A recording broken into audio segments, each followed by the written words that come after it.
It's the first Sunday of the month. So what that means is our first Sunday fellowship is tonight about 6:30. We meet, that's what we're trying to do most first Sundays evenings. We meet for a little while in here and then go over to the gym and building C and have a time to eat and different things. So that is the plan for tonight. I think what we'll do is just go to Mark, the book of Mark. I just have a few thoughts to share. Actually, there's one thought I'll share before we get to Mark. I was sent a quote by Abraham Lincoln, actually, with reference to this morning's message that we are. Did I say it was? What's that? Did I got an email from Abraham Lincoln? Is that what I said? Oh.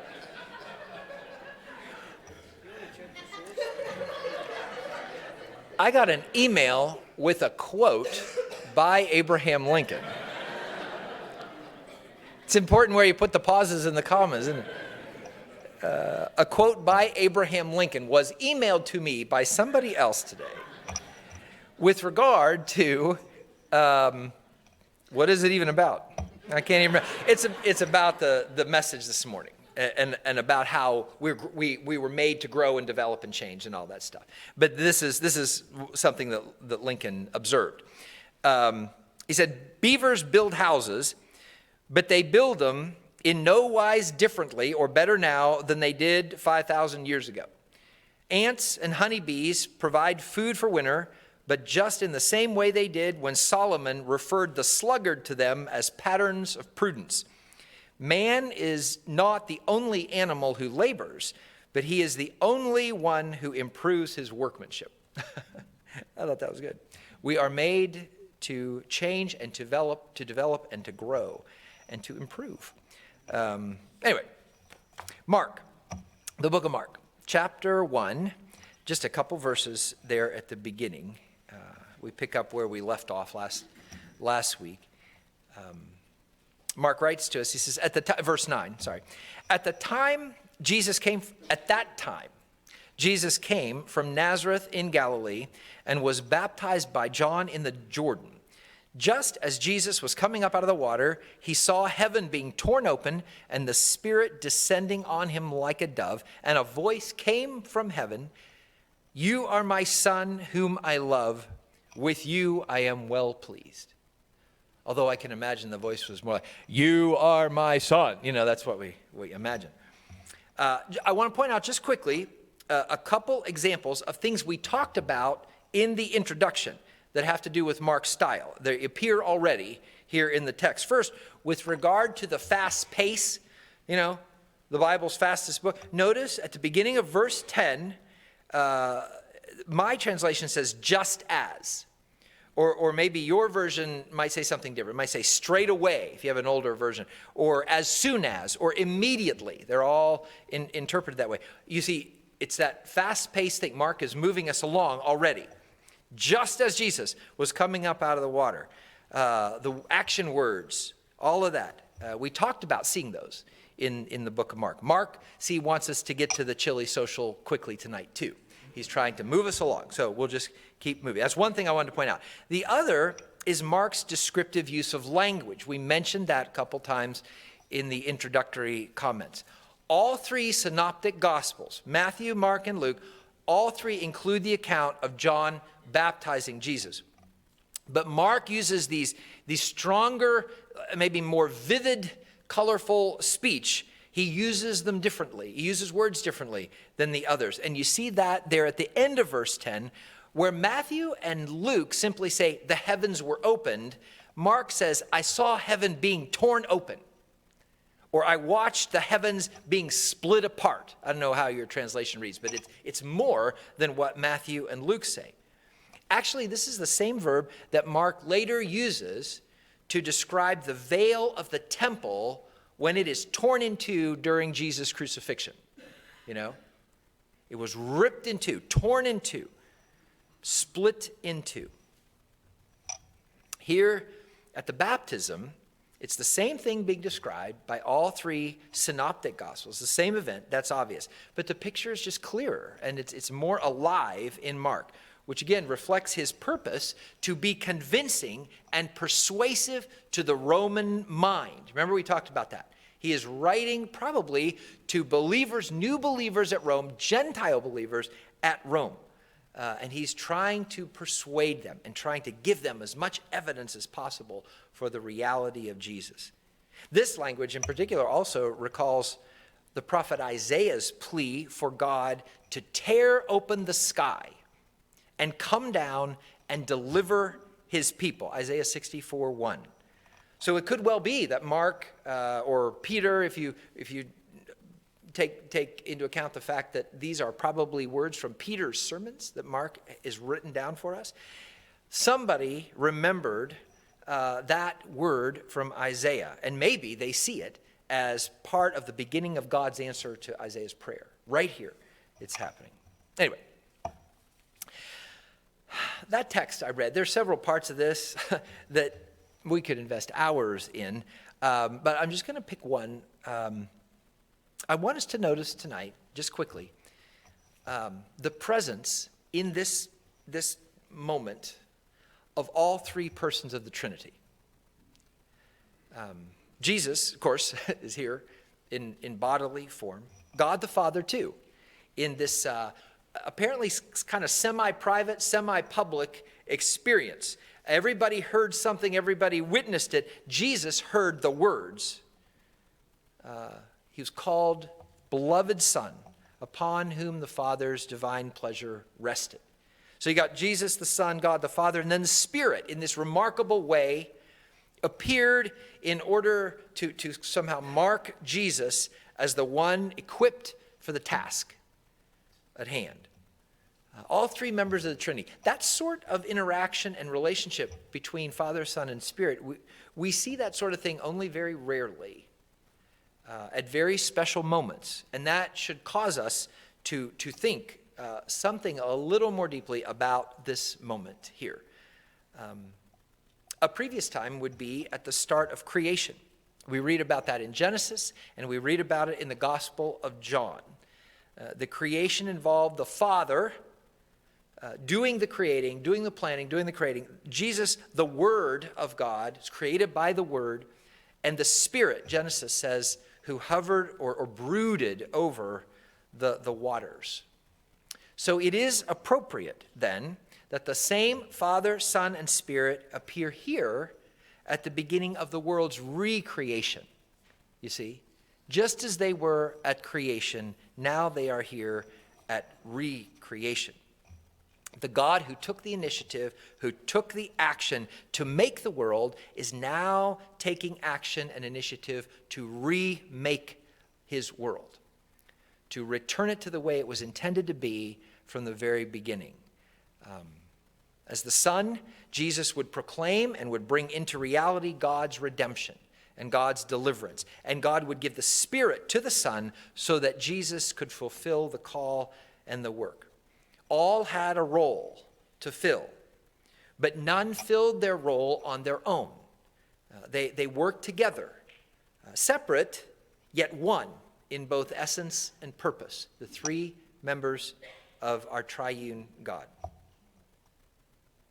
Now, of course, the relationship of the persons of the Trinity is the prototype of the relationship God wants to have with all of us. And it is also the type of relationship he wants his own body, the church, to have with one another. Separate roles, different gifts, but all working toward one common purpose. And in fact, working so well and so closely with each other that in some ways it's sort of hard to tell where one stops and the other one starts. Different, but bound together in love. Bound together in love. That is our Trinitarian God. When you grow up in a certain environment, you can get so used to that environment that you kind of take it for granted and you think every place is like that. And it can even be very surprising to you that there's any other way things could be. If you grow up or live a very long time in an unhealthy environment, whether that's a family or a church or a nation or whatever, you almost have no context to imagine a healthy one, you know? I remember being on a plane coming back from Haiti with a Haitian fellow. It's the first time he'd ever come to the United States. He'd never been out of Haiti before. But he was coming, he'd gotten a job in business. He was coming to the United States on business. And we landed, and we went into the Fort Lauderdale airport, which is not I don't think a particularly impressive airport. You know, it was impressive compared to Port-au-Prince. It's not an impressive airport, at least it wasn't then. But he could hardly, I was walking with him through because I was showing him how to get through, you know, different stuff in airports. And I kept turning around, and he was way back behind me, you know? And he was standing and looking at those little vendor things, you know, where all the different kinds of food and candy and all that, and the magazines and all that. He would stop and just stare. And he was walking along, and he'd look out the windows, and he'd almost run into things, you know, just looking at the decorations and all of that stuff. He couldn't believe the stuff and the products and the people. Having never been out of Haiti, he could hardly believe a place like the Fort Lauderdale airport existed. So imagine Jesus living in heaven with the Father and the Spirit in an environment like that, a completely healthy environment. What a jolt it had to have been for him to arrive here where we're just about the opposite of the love and warmth that he knew in heaven prevailed day to day. Imagine that. And after 30 or so years in our world, imagine what a gift it must have been for him to experience just for a moment, even just a quick taste of what he had known in heaven. You know, with Father and Spirit there with him, just for a moment, on the bank of the Jordan River. It was just a taste. But maybe it was enough to move him on, you know, in his call, maybe to motivate him even more completely to make a way, to offer, to make that kind of warm, loving fellowship available to you and to me and to all creation as God intended it to be, you know, from the very beginning. Because for all of the distractions that the enemy threw at Jesus, he never lost track of his purpose. He never lost track of his call to make the love that he knew with the Father and Spirit manifest here and available to us so that we could love him and we could love each other and enjoy that same sort of closeness, connectedness, and all the freedom that comes from healthy relationship. In fact, Jesus prayed that for us about 3 years after that event here. John recorded it in chapter 17 of his gospel. This is what Jesus prayed. He said, "My prayer is for all who believe in me, that all of them may be one, Father, just as you are in me and I am in you.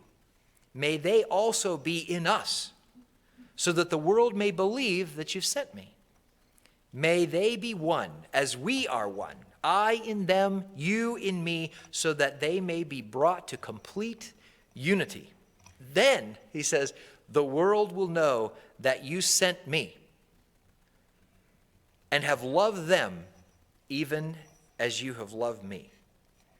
You see, according to Jesus, the relationship the believers have with other believers, the personal relationships that go on within the church, the health of that, that's how the world knows God is real.